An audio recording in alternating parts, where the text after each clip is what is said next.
Bonjour Xavier Rago. Bonjour.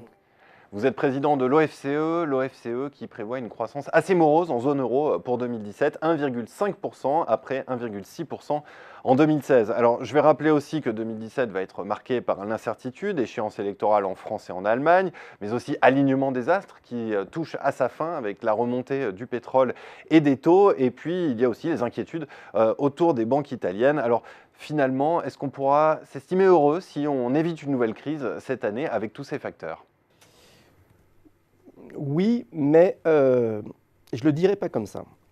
On a un problème majeur dans la zone euro qui est qu'il faut faire reconverger la zone euro. On a une zone euro qui est toujours en phase de divergence et c'est ça notre problème économique central.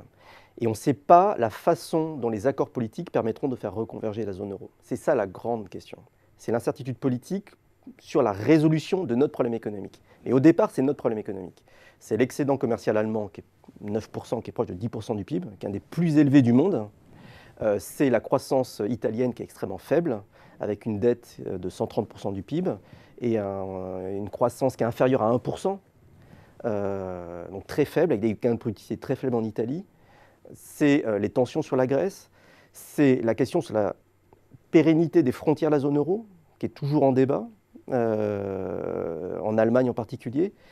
Donc on voit toutes les contradictions qu'il y a dans cette zone monétaire, qui se résolvent pour l'instant par une politique monétaire extrêmement Agressive. Expansionniste, avec des rachats massifs d'obligations publiques sur les marchés tous les mois, qui ont été réduits à 60 milliards, mais allongés en durée. Donc tout ça, ça cache un peu les problèmes structurels de reconvergence. Et il y a plusieurs modalités de reconvergence. Des modalités extrêmement brutales, certains pays sortent, ce que propose Wolfgang Schäuble, par exemple, à la Grèce, pour envisager des gains de part de marché.